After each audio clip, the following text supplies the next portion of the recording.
about was that she had a group of students who were on a reservation in, I believe it was Wyoming, maybe, I can't remember exactly, and they were connected with a group of students in Alaska, in rural Alaska, and there was a bountiful sharing of information going on there. The students in Wyoming had actually created a program, but they learned just as much from those students in Alaska because of the cultural sharing that was going on.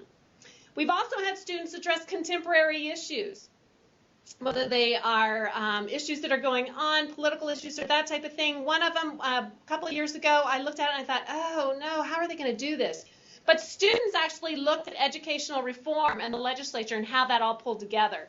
And because of the way that they pulled the information together and because of the perspective that they brought to it, it wasn't an adult perspective, it was the student perspective. Because of that, they actually developed a very engaging and a very powerful program that they shared with others, actually more than once or twice. When it comes to topics, we ask folks to kind of toss them out there. To kind of like if you were in Indiana, we might send you down south. Southern Indiana might start talking about some of their areas down there, the fields with all of the archaeological opportunities there. In addition, we have Ernie Pyle, the famed reporter from World War II, is from this area, so that is something that they could also explore. The creator of Garfield, one of my favorite little guys, Indy 500, or even Dave Letterman, are kind of all just things that you're going to focus on. We've also had plenty of folks come in from different areas, including Texas. We've had some wonderful programs. I learned a ton one time on wind farms. There have been several drilling, natural resource opportunities. There have been some cattle sessions, some rodeo opportunities, and one little session told me more than I ever knew was available on little armadillos. So that was pretty clever and interesting as well. Again, rodeo, natural resources, and all of those opportunities. We've also had some groups down in South Carolina that have taken on a good part. Sometimes they want to focus just on things that are focused on the state, like the state flower, or some of the historical aspects of the state itself, or the state capitol, or the beaches, something that brings them to me. Okay, and now, obviously, Tennessee topics, just a couple, and I'm sure you're going to hear about most of them. But you could look at something like the TVA and how that impacted the entire country, basically, especially the Midwest and the East Coast. But we had a beautiful program a couple of years ago on the fireflies, so that was wonderful. The Tennessee walking horse, I'm sure if he has not spoken about it yet, I'm sure that he will. Mike is very proud of that one as well. But so a lot of historical opportunities in there as well. So there are a lot of different things. The beauty of the programs themselves is what we encourage students to keep it simple and keep it very focused. 30 to 45 minute program, very interactive.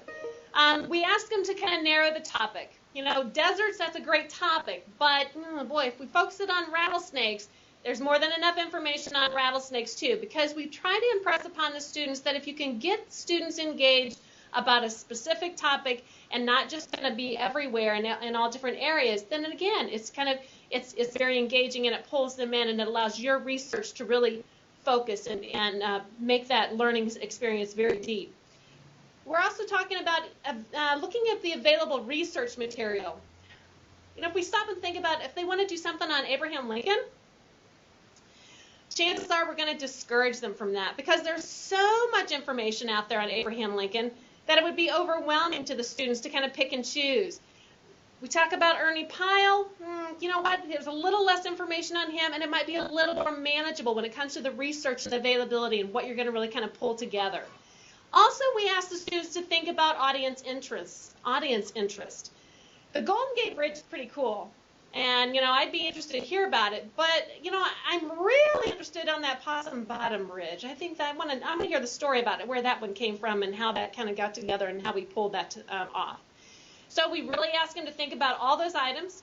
We ask them to think about their student comfort level, their content knowledge, and it has to be appropriate and has to be focused in the age group itself, and how it fits in with the standards, so that it's all not just the student standards that they're building on, but also their standards, so they can reach and attain some of those standards along the way.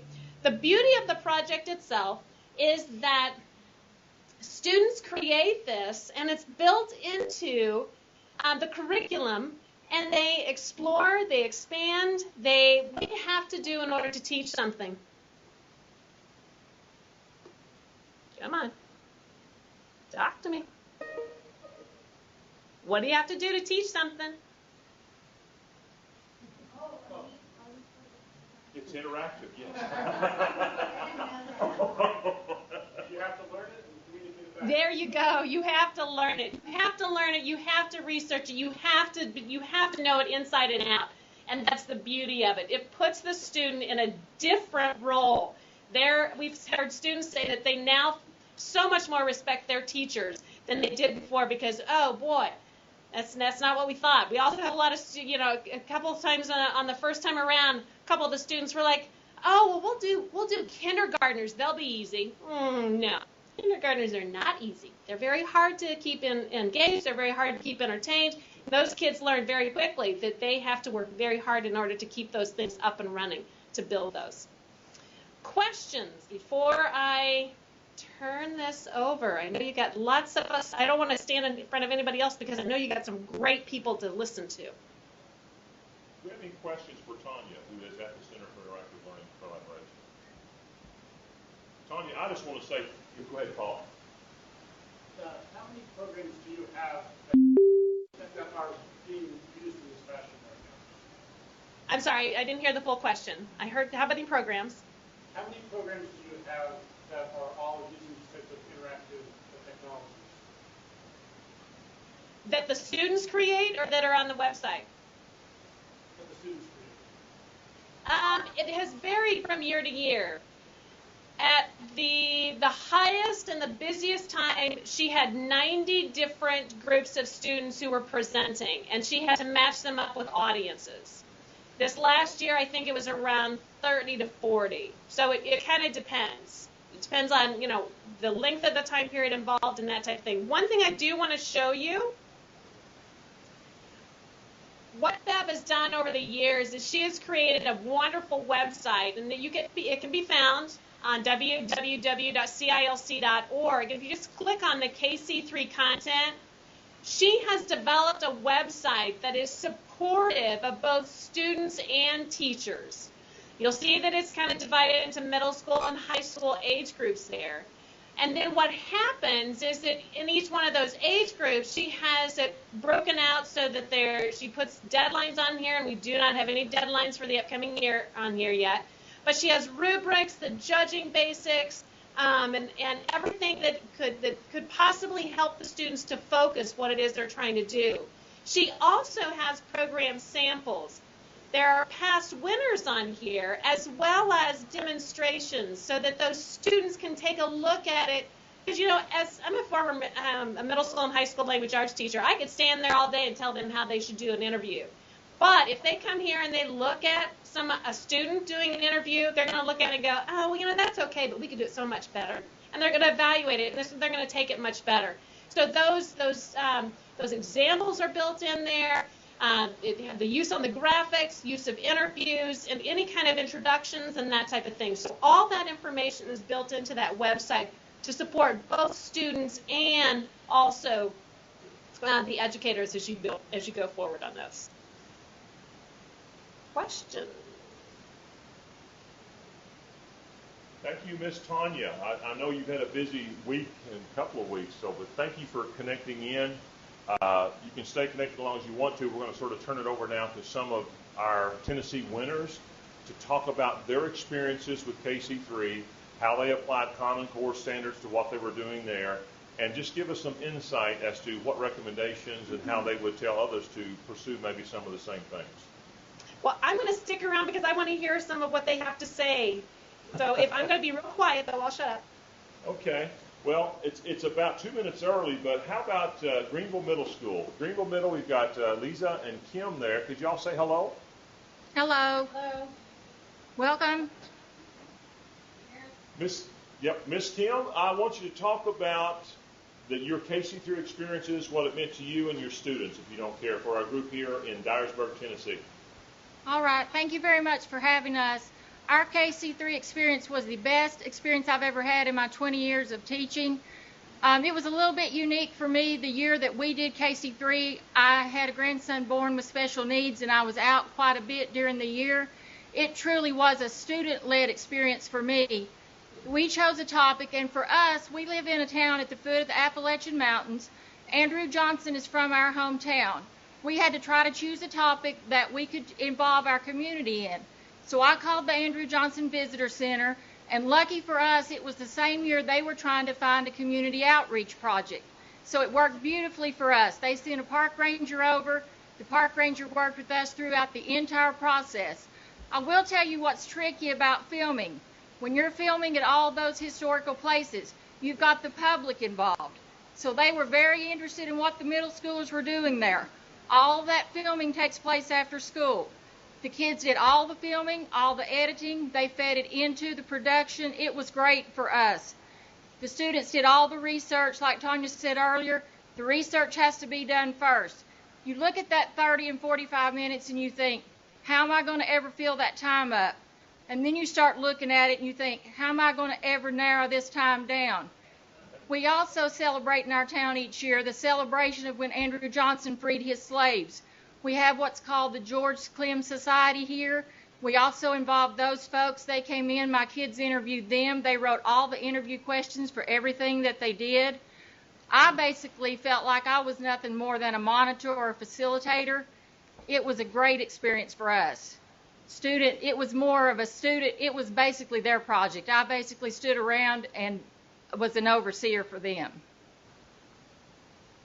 Do you guys have any questions for me? I have one. This is Mike. Hi, Miss Kim. Hi, I have Mike. one for you. Hi. Tell us a little about the technology we're using, not so much the video. The video piece, there are lots of different video conferencing systems, and you guys have Tandberg/Cisco now. I got a commercial in. How do you like that? But tell us about your video productions, what kind of technology on your computer systems, what kind of software you're using, how you taught that. And we've got Chuck and Larry and Beverly here also that can address that as well. So, Kim? It was a breeze. We used a flip cam when we went out to the sites, and we just fed it into Prezi. It was very, very simple. And then I had a fellow teacher, Jason Horn. He uploaded everything into Prezi for me, and he made it very, very easy. The kids did all the filming, and Jason did what little bit of final editing that needed to be done, but we didn't use anything special or high-tech. We used a flip cam. Awesome.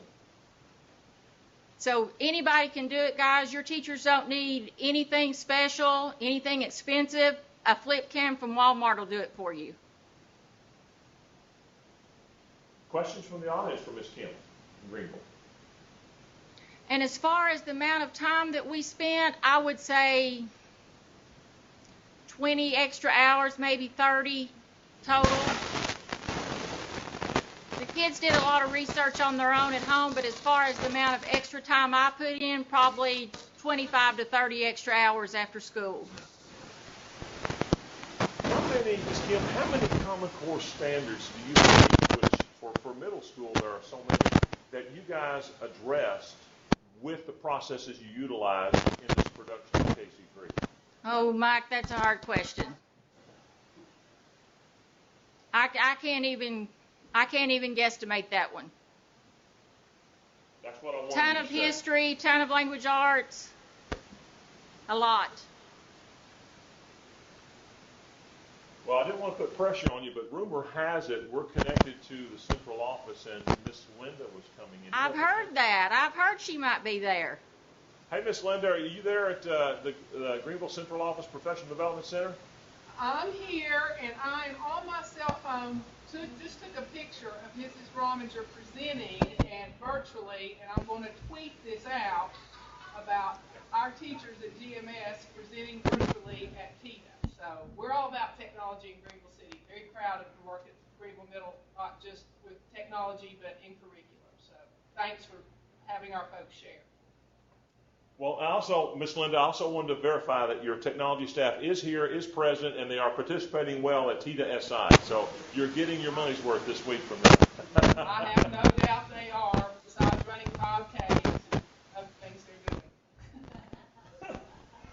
Awesome. We have some others here today. Do we have any more questions for the folks at Greenville Beverly? Any comments about the KC3 contest for technology? Great experience. I know the folks at the National Park and the Johnson Center, they really make it all and a real source of pride for the entire community. Their community project, which we bring back.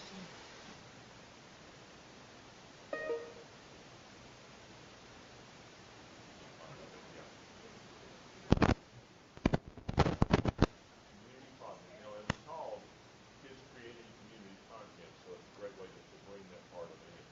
I know we're moving a little quickly here, we're a little bit ahead of time, but we also have another national winner, our Tennessee Ranks, who have the distinction of not winning once, but twice in consecutive years. My good friend Miss Mary in Loudoun County at Greenback. Hello, Mary, and tell me, who did you bring with you today? I have Ellie Talley and Taylor Gilmore with me. They were both students that were part of the team that was competing this past year. I'm really proud of them. They're going to tell you a little bit about their experience in a minute.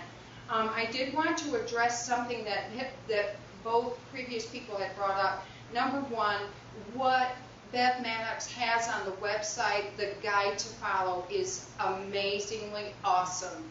And if you just follow what she has there, you're going to be fine. I know in our first year, it was a little intimidating, and I had like no idea what we were actually doing. But following that guide that Bev puts on her website is key. Because that will help you get to where you want to go. The second thing, as far as the technology that we use, just like Greenville Middle School, I believe it is that who we're talking with? Make sure I'm addressing people correctly. We just used a Canon Sure Shot that had a video capability, and we went on a field trip to do some of our research. But like she said, research has to happen first, and it's key. And again, I thought the first year, how are we ever going to fill all that time? And then it was exactly, how do we pare this down so that we're keeping what's essential in the content and not leaving anything out. But we had to get rid of some because we were going into like an hour, and a lot longer than Bev wants us to be on screen. So as far as what my classes that I teach in the high school portion of Greenback School. And the class that is involved in this project is Teaching as a Profession, which is part of the CTE FACS program for a path of study in education and training. And like I said, the first thing that they do is they research and then organize. So these students are actually learning how to put a lesson together. And as far as blooms go, they make it all the way to the top. They have created a lesson. They presented it to a fifth graders because our spelunking lesson was aimed at the fifth grade science standards for the state of Tennessee. And so we practiced with our fifth graders that are in this school, and then they could go back through and analyze and evaluate what they did so that they were prepared for their KC3 competition. I'm going to turn it over to the girls now so that they can tell you a little bit more about what they did to put the program together.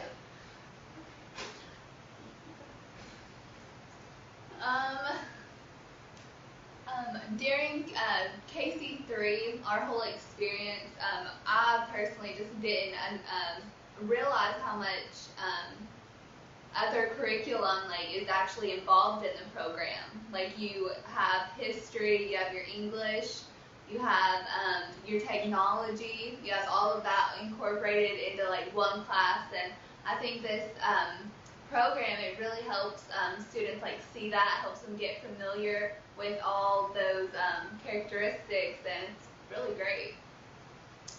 I think one thing we had to work on most was the collaboration of the different parts of our program, because we gave different tasks to different people. So we gave some people research on one part of their program, and Taylor would take the animals, and then somebody would take the projects, and then we had to come together and see how they work. all together just to come out with a lesson plan to teach the students. And one thing we had to keep our minds focused on was keeping with the state standards and the curriculum of the 5th graders. And I think it turned out really well. I'm really proud of how we ended up. One thing that is one of the obstacles that is hard to overcome, because of course we talked to a 5th and 6th grade group in Victor, Montana, and at first for the students here it's hard to interact with students that are on a TV screen. What we did is, because our standard that we chose was in the science curriculum, we made sure that we had sent experiments for the students at the other end to do, so that they actually had hands-on and there was a lot of interaction between the two groups. And so that's like one of the hardest things to do, is how are you going to give the content to the other side and still make sure that there's interaction, that the students here knew that the students in Victor, Montana were grasping the content, that they were able to make it their own. How did they apply it? For instance, we made a lot of references to caves and caverns in the state of Montana, and following our presentation, about 2 weeks after our presentation, those students were going on a field trip to the Lewis and Clark Cave, which is not very far from where their school was located. So making it hands-on and interacting with the students at the other end is probably one of the things that you really have to look at. Oops. I don't know what that was. Yeah. That was just someone disconnecting. That's okay. Any questions? As far as what I teach with these kids, I actually go from the bottom all the way to the top on blooms. And because their class is geared toward becoming teachers, this was like hands-on, the best way for them to get a grasp at what it really is like, a real-world experience to interact with students and to make sure that they're getting the content across and that their students are understanding and making that knowledge their own. Do we have any Questions? Any questions for Mary? Yes. I have a question. Are the two young ladies, are you in to talk with us about this on your summer holiday? Yes. Yes, we are. That's really great. That's One thing I do have, I'm sorry I interrupted. I'm so proud of you. You're so dedicated. I hope that both of you end up in the teaching profession and continue to show that kind of dedication to your students. Thank you. I have to toot their horn a little bit more. This past Saturday, because of their first place win, this past Saturday, they also presented their program to the children's reading program at our local library to a group of young children. And so they have given up more than just today. They've been working all summer on this. And what's even better is they both graduated and didn't have to come back. Oh my gosh. Bravo. Bravo. Thank you. Anyone else? Well, I want you to know I'm a retired educator, and when I see youth like you that are getting ready to go into the education field, it makes me smile for many reasons. One of which is that you will continue the contributions to Tennessee Consolidated Retirement System that I so covet now in my retirement. But I also want to, and Mary will give you my contact information, I want to give you a Big Dog card because, you know, you've left high school, you're going into college now, you're looking at down the road. I personally know many school superintendents across the state. So when it comes time for you to start looking for a job, I want you to have my information, and I want you to reach out to me and say, Big Dog, we're one of the two from Greenback, and we were the ones who connected during your session. I owe you one, okay? All right. Thank you very much. Awesome. Mary, thank you so much for coming in on your summertime. I know you do a terrific job there. And folks, I wish we had some college professors here right now who are preparing college students to become teachers, because I think what you're doing in your high school program there is phenomenal, and they could learn from what you're doing, Miss Mary. Thank you so much. Thank you very much. Wow. We're a little bit ahead of schedule, and our last speaker today is Ahmet last year. Overton County partnered in a RUS grant with Putnam County a couple years ago. And by the way, right now it is just opened up for RUS grant season. The United States Department of Agriculture puts out a competitive grant which will purchase equipment for distance learning experiences in both education and telemedicine. It is a matching grant, and many of the folks you saw today utilize grant funds to pay for the equipment that they're using right now. What is that grant? It's called RUS, Rural Utility Services, from the United States Department of Agriculture. The RUS grant for distance learning and telemedicine is just now out. And the term rural is in there for a reason.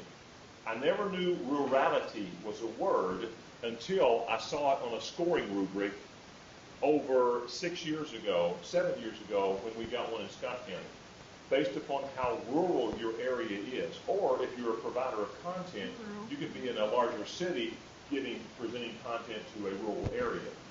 And the points are based upon less than 5,000, between 5,000 and 15,000, and over 15,000. The points are awarded for that, as well as your ability to match. It is a matching grant of at least 15%, 30%, 50%, or 100%. State funds may be used in the match, not federal funds.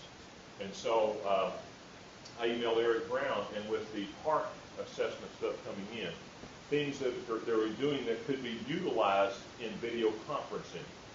Computers that are in a lab dedicated for use with video conferencing or network improvements, a percentage of that could be used as a match because they are state funds. But you can't match federal with federal, so if you have some dollars coming in through title or special ed, those funds might not be eligible. But it is grant season now, and commercial alert. If we can help you with that, one of the things I'm most proud of since I retired in 2009 was we have helped bring in, as a company, over $10 million in grant funds to Tennessee schools. I feel like Santa Claus sometimes. It's a great feeling. So I love my job, love doing what I'm doing. And if we can help you at all in any way, just let us know. Our last speaker today we met, I started this out by talking about Putnam and Overton and their RUS grant. RUS did 2 in a row, and they partnered with Overton County in their recent one. And I worked with some teachers in Putnam and Overton County this past year.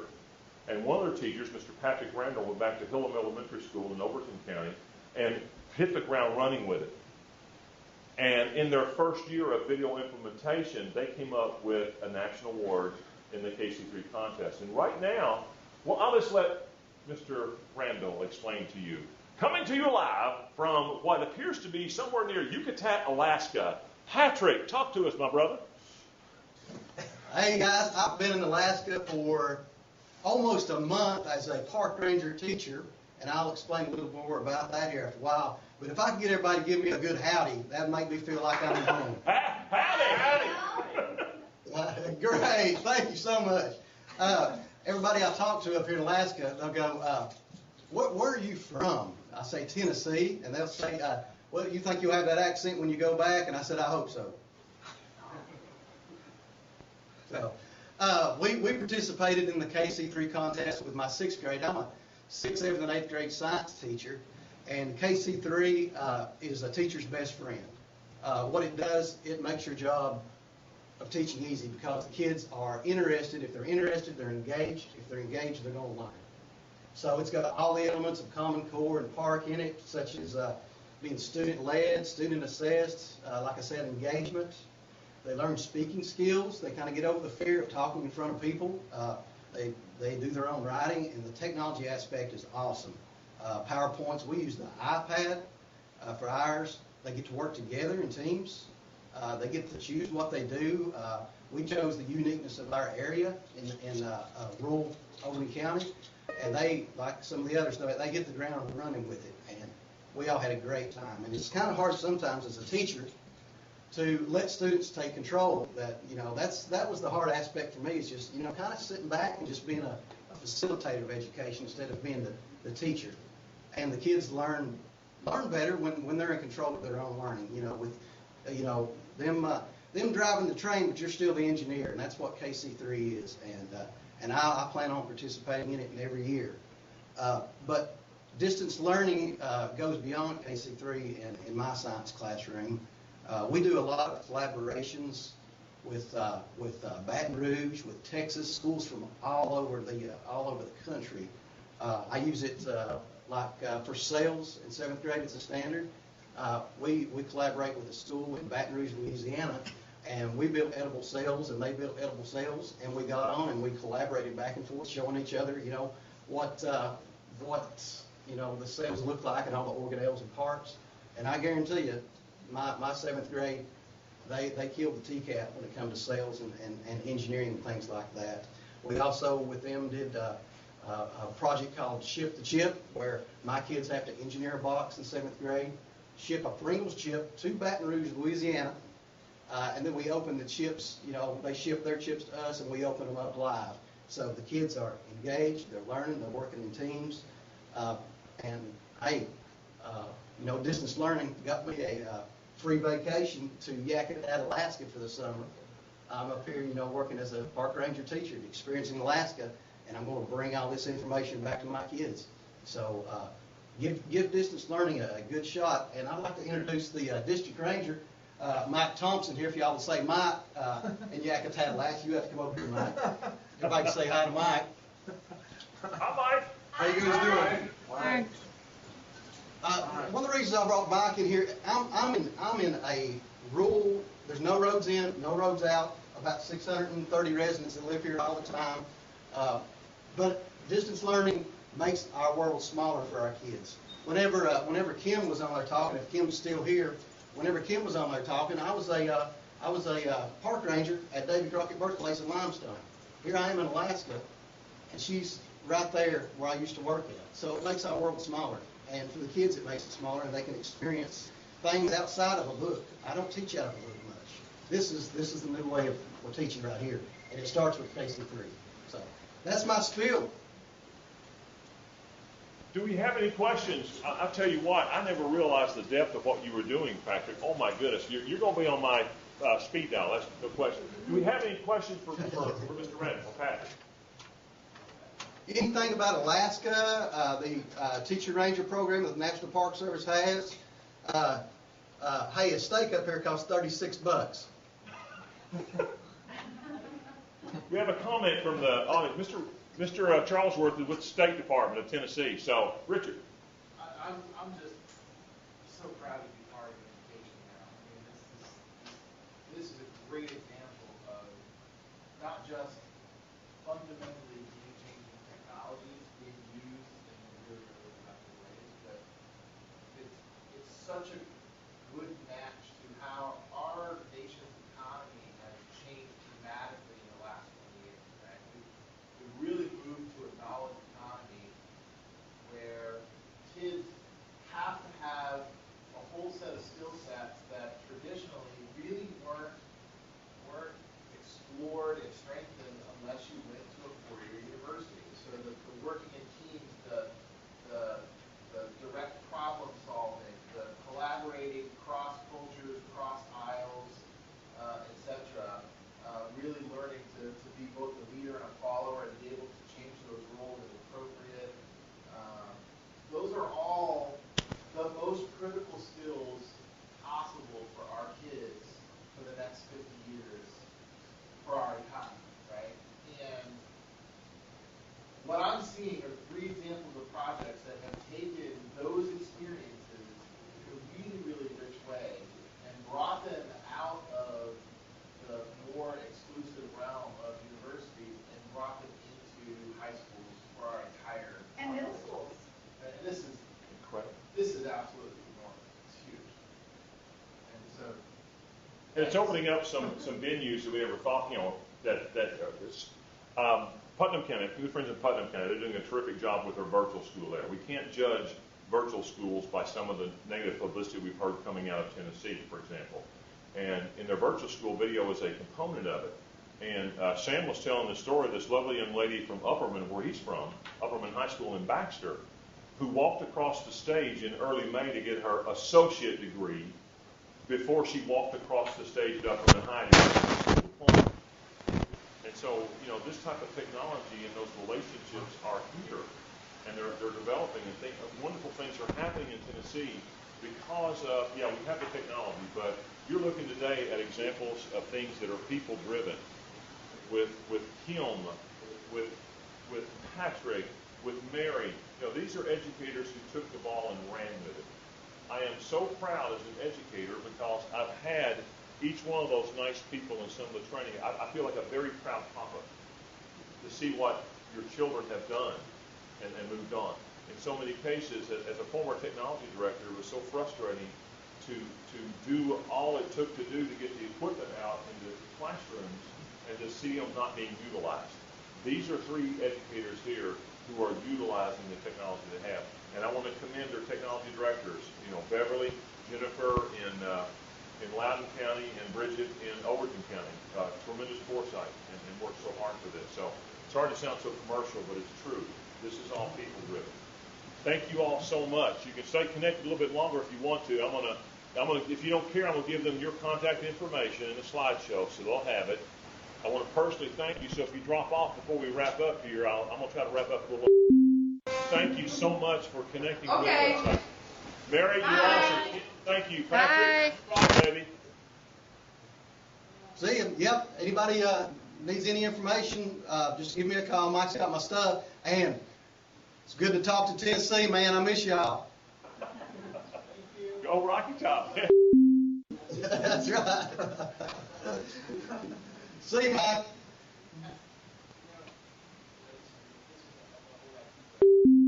Yes. Can you stop the recording? No, I didn't. So it should still be going. So. Oh, okay. But in each one of these cases, teachers have effectively a high-quality base infrastructure and access to technology that's already there. So if they got with their students and had these great ideas, they could just drive forward. And that's part of that is insightful forethought on the part of technology. Part of it is just a fundamental drive by those technical leaders to build what I call the infrastructure that won't say no to a good idea. You've got to have the pipes in place and on first. And they need to be there and ready when the ideas happen. And that's absolutely critical. If you don't care, Richard, I'll interject here and introduce Paul again. We were talking about it earlier, but I wanted to make sure of recording. We had to get the recording started of why Paul is here, for example. Can you share with us why we're even recording this session today? Thank you. My name is Paul Stankus, and I'm with the Tennessee State E-Rate Coordinators Group. And I wanted to let everyone know that these ideas are so great that we want to share them with the rest of the country.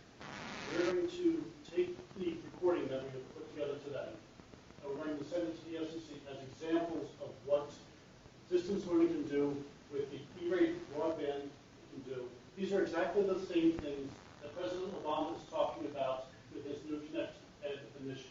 These are the types of things that we want to go to in the next couple of years. Some of our kids are already doing it. Let's give the rest of the country a chance to do the same thing. And let's foster this environment of learning where we don't have to necessarily rely upon, like the Center for Interactive Learning and Collaboration. Let's house something here in Tennessee. Whether it's the Tennessee Distance Learning Association or the Department of Education, or for example, my good friend Kathy is now working with Dr. Mesra for technical, and one of her roles and responsibilities is secondary to post-secondary. She was the dual enrollment person for Rome State Community College. She is so excited about the potential for what this technology is bringing. So, I would love to have something in Tennessee which will foster Tennessee growth in whatever area of technology we have. We're spending a lot of money to get the technology. Now let's talk about how we're going to use the technology. Let's find those trailblazers like Mary and Kim and Patrick, and let's give them the ball and let them run with it. That would be awesome. Anybody else want to interject while we're here? Because we're about to wrap up now. I promised you their contact information. So, and with that promise, These are the names and emails of today's presenters. Tanya was with CLC, you can see from her name, and then Lisa and Kim were in Greenville City Schools. Mary is in Loudoun County Schools at Greenback High School, and Patrick works for Hillam Elementary in Overton County. Do we have any questions or comments from the audience while we're here? Because we'll wrap this in. Yes. The gentleman in Alaska, Yes. so he kept saying a teacher ranger. Yes. I thought that was just kind of a cool name for an awesome teacher. He is a ranger. He's a ranger in Alaska. He's a real ranger. Yes, he is working with the Alaska Department of Wildlife Resource Agency, whatever their version is, like in Tennessee. Okay. And he met some folks over video and online doing some things, and they asked him to come to Alaska to work. He's actually coming home. Today's the 10th. He's coming home starting on the 12th. Oh, that's His awesome. tour of duty wraps up like in the next 2 days. Wow, that's awesome. And then he gets to bring all those connections and experiences and everything back. Yeah. Yeah. Connectivity, by the way, the connectivity was great here. I apologize for the woman And in with Indianapolis. the technology continue to improve. Yeah. Tanya came to us. It's not just the manager. Yeah. But Tanya came to us in Indianapolis. I think they were having some issues with their bandwidth. That wasn't Tennessee bandwidth completely. I did have a question. Yes. What is the bandwidth here at this site? You know? I called out at 768 kilobits per second, but I could call much higher. I think they've got, I don't know what Jimmy has here at this point. We'll want to make sure we, verify that so that Sure. the FCC and the House Energy and House City have a full picture of. You got it. What- Talk to Jimmy about his Yeah. bandwidth here. I saw a little bit of pixelation, but yeah. But that came from Indianapolis. I think That so. was not Tennessee bandwidth. That was Indianapolis, yeah. Okay. Awesome. Especially when she was pushing content. That's Yeah. where you could tell. Yeah, that's great. That's great. Guys, thank you all so much for Thank coming you, to our Mike. session today. And I'm going to disconnect now.